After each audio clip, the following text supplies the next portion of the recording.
초콜릿은 달콤해 달콤해 달콤해 오렌지는 상큼해 상큼해 상큼해. So hey guys, so for today's video, we will going to discuss about sum and difference formula. The difference formula for cosine states that the cosine of the difference of two angles equals the product of the cosine of the angles plus the product of the sines of the angles. The sum and difference formulas can be used to find the exact value of the sine, cosine, or tangent of an angle. We can use the sum and difference formulas to identify the sum of difference of two angles when the ratio of sine, cosine, or tangent is provided for each of the individual angles. To do so, we construct what is called a reference triangle to help find each component of the sum and difference formulas. So now let's try an example. So before tayo proceed sa example, so this is the sum and difference formula for cosine.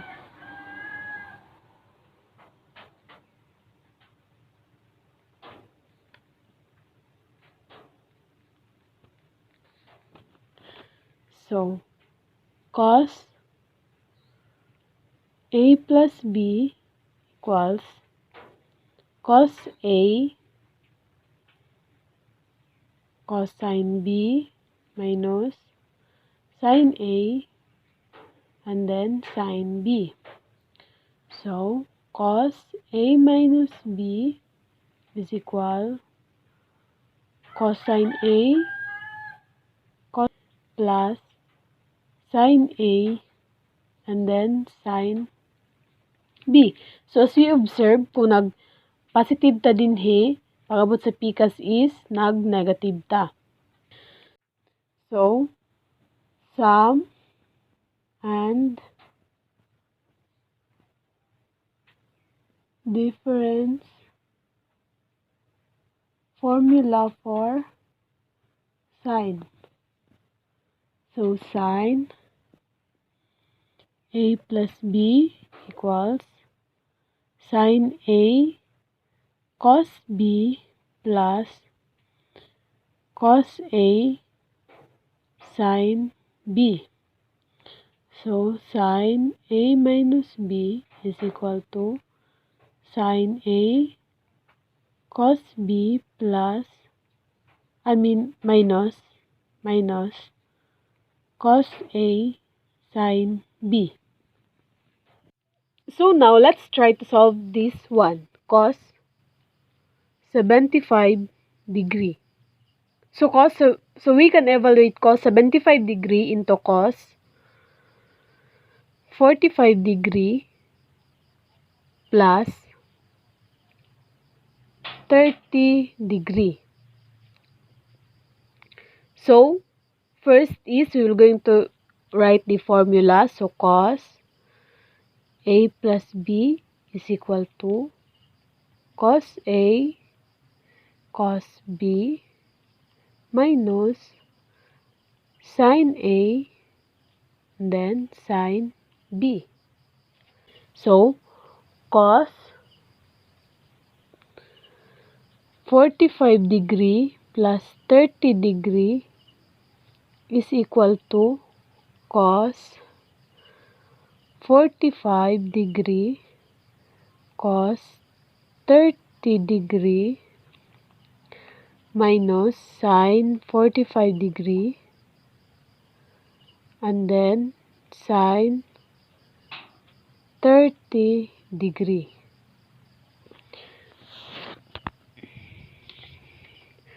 So we can find the cosine of the given angle if we can break it up into the sum and difference of two angles.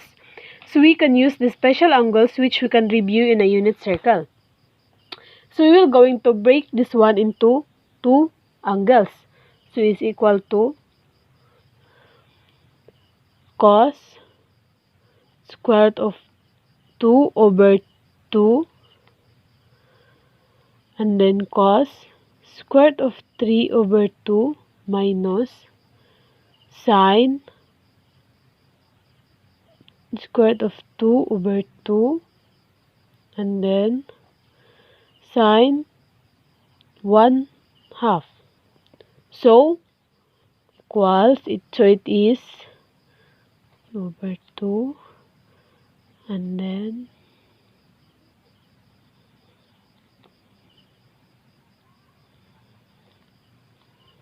times 1/2. So all we need to do is we need to multiply this one from this to this. So square root of 2. So square root of 2 times 3 is equal to square root of 6 over 2 times 2 is equal to 4 minus square root of 2 times 1 is equal to square root of 2 over square root of 2 times 2 times 2 is equal to 4. So it will look like this one. 2 over, copy the denominator. Copy the numerator and then copy the denominator. So cos 75 degree is equal to this is equal to square root of 6 minus square root of 2 over square root of 4.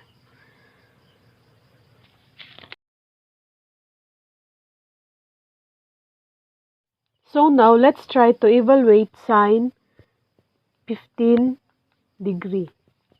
So we can evaluate sine 15 degree into sine 45 degree minus 30 degree. So the formula of sine is sine A sine B minus cos A sine B. Sine A minus B. So we just need to substitute this one. So sine A is 45 degree and then cos B is 30 degree minus cos A which is 45 degree, then sine B which is 30 degree. So now let's break it into two different angles. So sine 45 degree is square root of 2 over 2 times cos 30 degree which is square root of 3 over 3 minus cos 45 which is square root of 2 over 2 and then sine 30 degree which is 1/2 times 1/2. So next is we just need to multiply this one. So square root of 2 times square root of 3 is square root of 6 over square root of 2 times 2 is 4 minus square root of 2 times 1 is 2 over 2 times 2 is 4 or 6 minus 2 square root of 2. 6 minus square root of 2 equals 4. So sine 15 degree is equal to square root of 6 minus square root of 2 over 4.